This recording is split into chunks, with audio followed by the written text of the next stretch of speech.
Welcome to Tell Me a Story. This is Ben Fraser, and we're at Westminster, Canterbury on Chesapeake Bay. And today we have the pleasure of interviewing Penny Haws. Penny, hi. Hi, Ben. Well, we're glad you're here. And tell us your stories. Where were you born? Staten Island, New York. Can you tell us a little bit about your family? And I have to say this, that I'm looking at a beautiful picture of a Greek gentleman and his beautiful bride, and these are your grandparents, right? Right. Yeah, tell us a little bit about them. Well, I was very close to my grandma, and in Greek, she's called Yaya. And I lived in Manhattan on holidays and in the summer some with my Aunt Frida and my grandmother, Yaya. Okay. Her name was really Sophia, but... Yeah. So your grandfather died early. He did, yeah. Yeah, but he still had a pretty big influence on you. He did. He established a church in Lenox, Massachusetts. He taxed people on tea and sugar and coffee and bread. Uh-huh. And the community actually built a church with a golden dome. That's in Massachusetts now. Oh, really? Lowell, Massachusetts. Massachusetts. Yeah. Okay, and he was Greek Orthodox, is that correct? He was called to be a Greek Orthodox priest after he was a phys ed teacher. Okay. He came from Athens. They sent him out with a donkey to go to Athens and study at the university there from a place called Lefkada. Okay. That's Lucas, one of the Ionian sea islands. Yeah. So he died in his 40s, and that left your grandmother to be really a pretty big influence on you. But even though he died early, your grandfather had an influence on you. Papou, grandfather in Greece, because he was a phys ed teacher, and he also had a love for sharing an understanding of spiritual things with people. Mm-hmm. Harry Emerson Fosdick used to teach at Riverside Drive Church, and my grandfather substituted for him a number of times. Oh, really? Mm-hmm. That is interesting. And they lived fairly near there. It was 113th Street and Riverside Drive. Wow, in New York, yeah. That's where the Cathedral of St. John the Divine is. Yeah. Tell us about your parents. My parents lived in a home that was willed to them from my grandfather and grandmother. I was there when there were fields. Oh, wow. And we'd walk to the cornfields. On Staten Island? Yes. Oh, my goodness. Yeah, this was many years ago, before the Verrazzano Bridge. Oh, okay. So, okay, that's the bridge I'd go every day when I had to go to Fort Hamilton when I was in a chaplain in the military, yeah. And I'd really be on the Staten Island Ferry quite a bit because I went into Manhattan and my Aunt Frida would give me piano lessons. Oh, okay. So you do have a musical background. Besides singing, you play the piano. Not nearly as well as she would like me to play. Yeah. All right. What did your dad do? Commercial artist. He went in on a motorcycle to Manhattan from Staten Island every day. Poor guy. I never realized how challenging that might have been. Mm-hmm. And when he came home, he did not want any television on. He didn't want to hear me singing at the table or anything. He just wanted some peace. New York can be that way, a little noisy. But this was commercial art before, of course, any kind of digital help. So. Yeah. He had a very good handwriting and taught calligraphy and things. And your mom was... She probably didn't even finish high school. Okay. So she was pretty much the homemaker and took care of us. Oh, that's great. So you grew up then on Staten Island with your mom and your dad and brothers and sisters? Sister 5 years younger. And tell us about Staten Island at the time. We used to ride bikes and go up to the Moravian Church Cemetery, which was quite big. Vanderbilt's had tombs there, tombs to provide refuge. It was really very peaceful, and I would go on a regular basis, just myself. Yeah, and from what I understand, you attended a Moravian church, even though your parents didn't go, you went on your own. This is sort of maybe a legacy of your grandfather. Yes, tell us a little bit about that and that experience. I think when I was 4, I asked to go up, and so my mom would take me up and just leave me there at Sunday school. And I also went to Daily Vacation Bible School one time. And You went to grammar school? yes, And PS 33 was just a 2-room schoolhouse. oh, my. Really showing age here, aren't we? Well, I went to a 3-room schoolhouse when I started out, so Okay. you're in good company, or I don't know if I would be called myself good, but you're in company that is used to this. And I bet you some of the people that are listening to us kind of relate to that as well. First and second grade were in one huge room, then doors separated us from the third and fourth grade. There you go. And when you talked too much, you got sent out to sit with the lunches in the lounge. Well, we went to a closet, I believe. That would have been worse. In fact, I was pretty familiar with that closet. Okay, so you were raised there. You also went to high school there. Went to PES 41 for junior high, and then Newdorp High School for the 4 years Now, regular. tell us a little bit about your high school time, because you're interested in spiritual things, even though your parents weren't at all. And was your sister? Yeah, Okay. she And kind of followed in my footsteps. Wherever I would go, she She would- then go. yeah, well, you're 5 years older. Yeah. It looks up to you that way. But you also made a very interesting voyage during that high school time, I believe, or was it college? It was actually in between my junior and sophomore year in college. In college. Okay. Well, okay. Tell us how you got to college and where you went. I was thinking I'd go to Wheaton College, but it was so far away, and everyone was saying it was too far. And so Houghton, New York, there's a college there, Wesleyan Methodist School, that was called the Wheaton of the East. Sure. Yeah. And so you decided that's where you would go to school. And this was really, I think, one of the things I find kind of very fascinating about you is that this was not a desire of your parents or at the influence of your parents at all. It was your own choice and your own doing. And so from very early age, you were making up your own mind and deciding to do things that maybe other people weren't doing. And that's great. So you went to Houghton College, and you majored in Spanish, and then secondary education. So I was planning to teach Spanish in a high school, okay. and I taught at Fillmore High School even before I graduated, audiolingual Spanish. Wow. And then after I graduated, I taught high school Spanish. All right. Tell us about that trip between your. Oh, my Aunt Frida Lazarus, a New York piano teacher. She lived at 113th Street and Riverside Drive in New York, overlooking the Hudson River.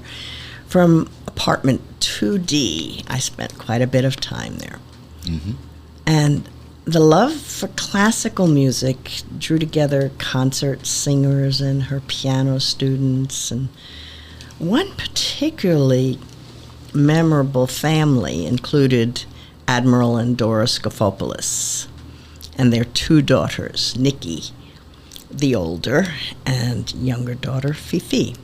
And Dora's sister, Lena, lived in Greece at a place called Villa Eskedra on the mainland of Galatas, which overlooked the island of Poros.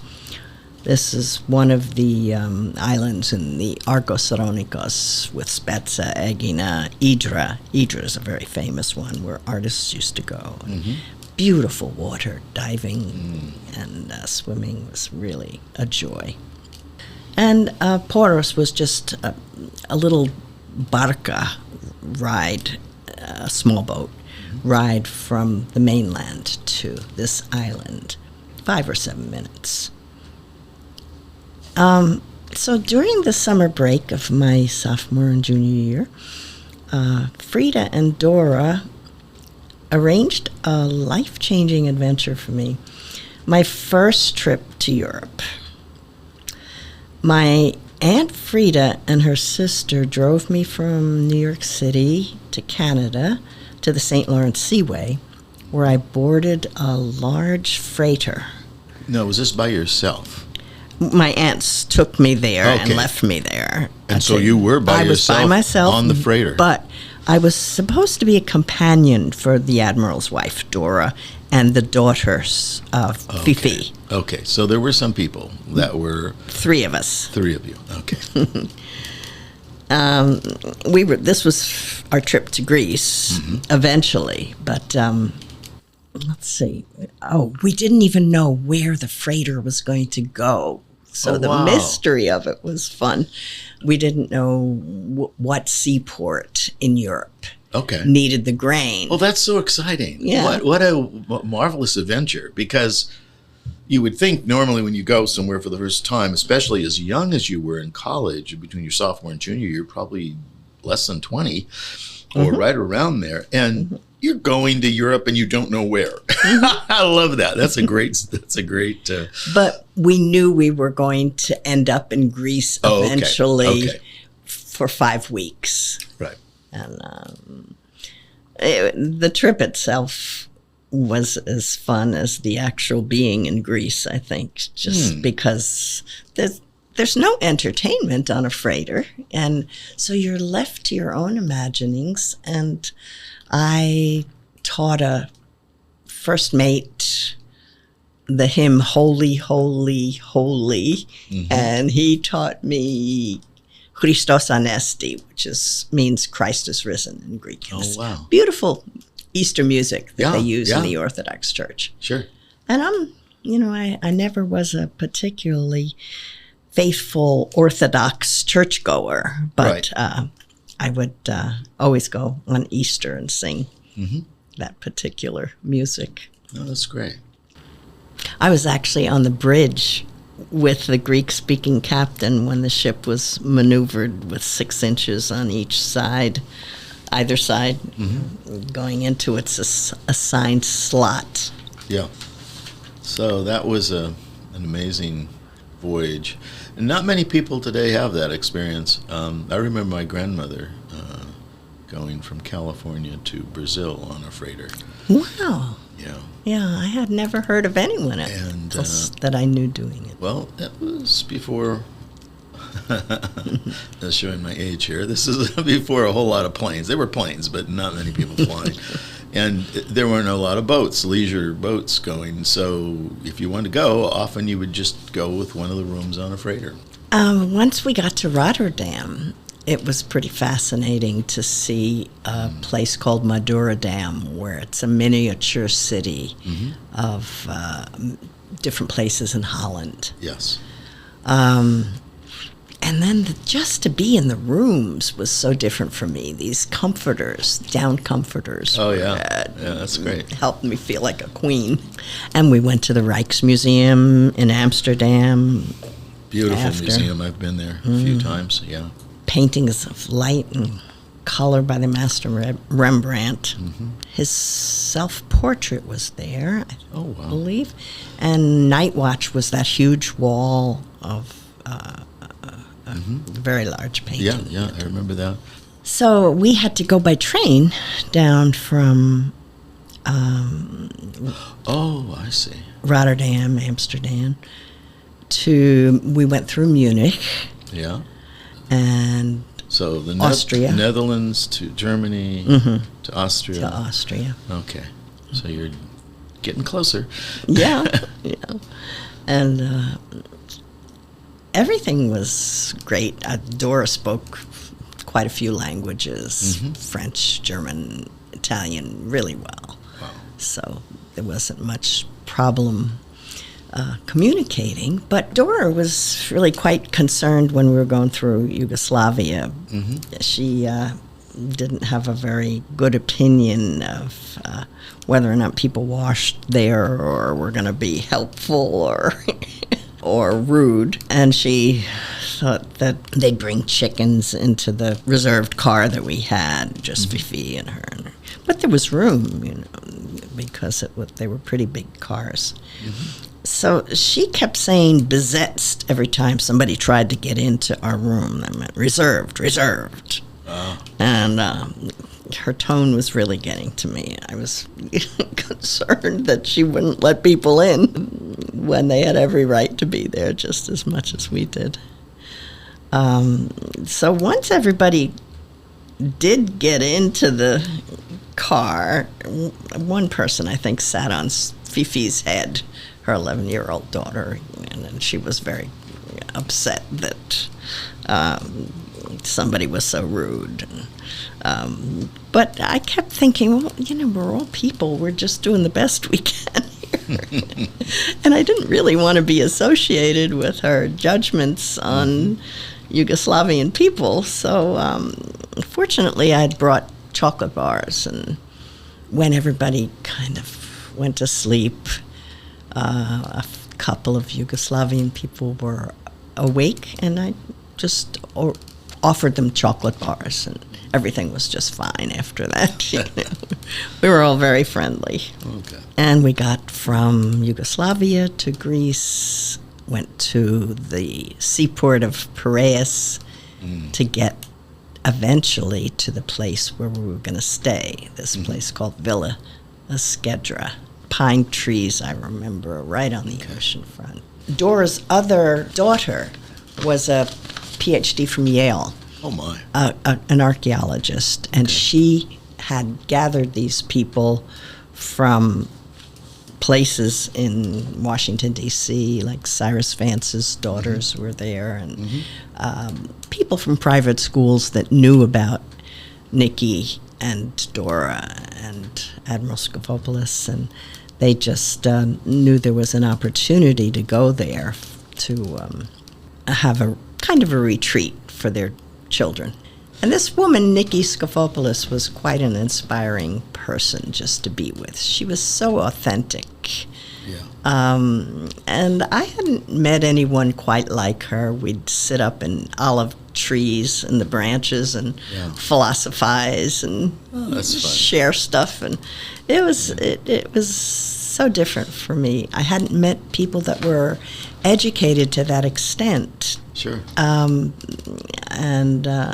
So I was inspired by just about everybody that was there. It was a very good time for me. That's wonderful. So, this school, you had a good time. You went back to school, I suppose, after that summer. I did. Sort of said goodbye to Greece for a while, and I'm sure there was a little bit of disappointment or sorrow when you had to go back to school, but nevertheless, you did. The big shift for me was that I couldn't use the same language. I had been chaplain of my freshman year and junior and sophomore year at Houghton College. Okay. And then it just didn't feel right somehow because Nikki didn't speak that language, this woman that I was so inspired with. Yeah. And so I just knew I had to change, metamorphose of my thinking, of perception of what was real. Right. So I denied the third nomination for chaplain at Houghton College. Somebody else could do that from then on. And I was in transition myself, pretty much, trying to understand. Your own sort of faith journey took a little turn. It did, yes, yeah. But you also met somebody there. My friend Nikki Skifopoulos, you mean? No, in college. Oh, yeah, I was back to school. I met someone who could teach me to drive a Volkswagen Bug. That's, with the shifts, the 4 shifts. Yeah. And I figured if he could do that, I'd be very interested in spending more time with him. And we ended up getting married after graduation in '64. Wow. Charles Haws. Charles Haws. So Lazarus was your maiden name, and then Haws was your married name. Correct. Kept both of those. You kept both of them. Now, what'd you do after graduation? Well, Charles had two churches, Dalton and Brooks Grove, and we spent a little bit of time there between the two churches.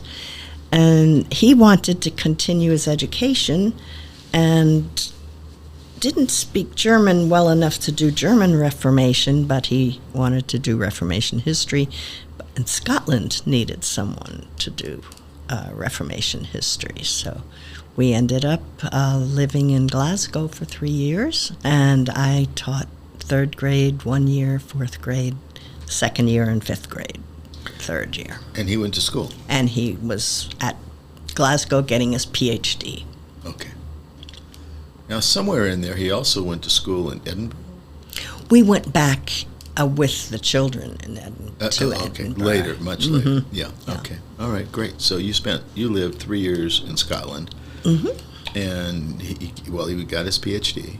Did he get a master's before his PhD? He didn't have to, the way that things were set up that way. A lot of schools you don't. Yeah. So I just was curious. Yeah. Okay, so you got the PhD. Then what happens?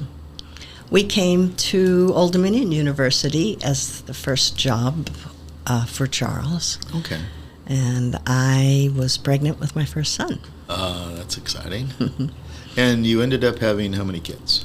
4. 4. 3 boys? 3 boys close together. Uh-huh. And then 7.5 years later, big surprise for my daughter. Yeah, that's great. That's great.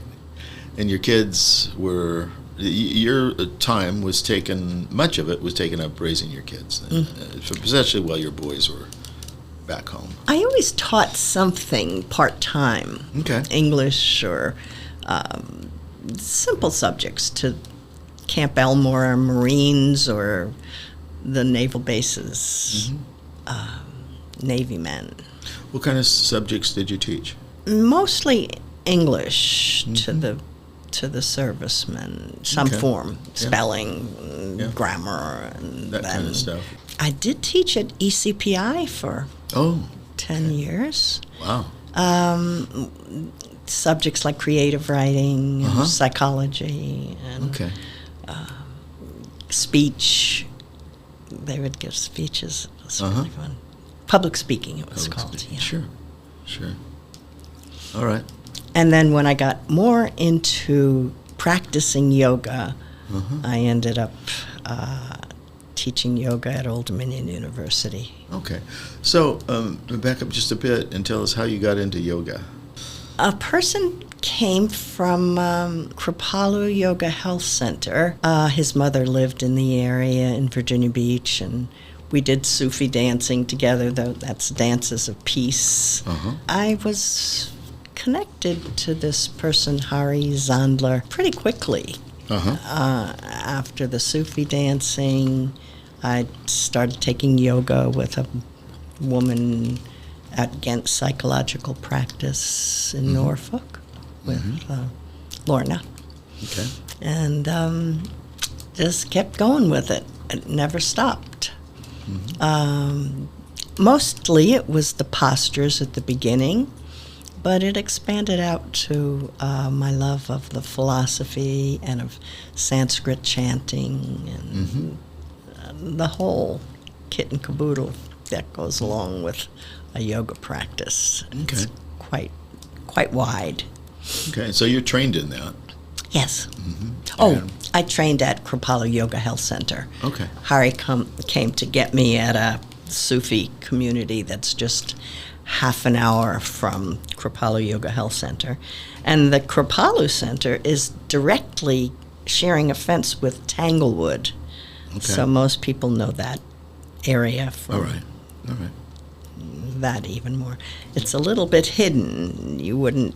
It's not obvious where it is. So, but I recommend to anyone who would ever want to have a good yoga retreat or workshop or teaching to go. The food's amazing. The teaching's amazing. That's great. Okay, so Lenox, Massachusetts is where that was. All right, good. So you got into yoga, you were teaching, your kids had grown and they'd moved out for the most part. Is that right? Yeah, eventually. But Yeah. my daughter was still with me, and Charles and I separated. Okay. So eventually you were on your own, and that's when you got into yoga, or were you already into that? I was already into You're already into it. Okay. And what'd you do then? So I taught the human journey towards wholeness at Old Dominion University to the community. These were just evening courses, and then also meditation for a peaceful and dynamic life was another course for the community. And the more I got into yoga teacher training, the more I was intrigued about teaching the philosophy, and did that at Old Dominion in credit courses. Okay. And did you study this on your own, or did you go to a particular school? I mean, I know originally you went to a school, but did you later on go to some other seminars or some other educational experiences? But some of it you picked up on your own, right? Both, yes. Yeah. I probably ended up going back to Kripalu Yoga Health Center about 15 times. Yeah, okay. So in you my kept life. going there, Yeah. learning, They bringing were- that which you learned back to your teaching experience here in Tidewater area. Right, and they would encourage us to come up there and then share with the community. And I taught at the Unitarian Church. We'd get together Sunday evenings, and Okay. I'd lead people in postures and Okay. breathing exercises and a bit of the philosophy. Are you still involved in yoga? I just sub here at WC, and I probably put more into a Saturday morning water class that I lead here, Okay. which great. I enjoy very much. Of course. Water aerobics is another love of mine. How long ago did you come here? It wasn't that long. 2 years. 2 years ago, yeah, because I remember you coming. That's great. So in the meantime, you lived here in the area, and did any of your kids live in the area? My middle son Okay. lives in the area. Oh, that's great. It's I'm good going have- to his daughter's wedding in October. How exciting. How Very exciting. exciting. Well, you have an amazing story, an amazing life. I've been very blessed, Yeah. for sure. Yeah. Well, I thank you for sharing your life with us and for this time.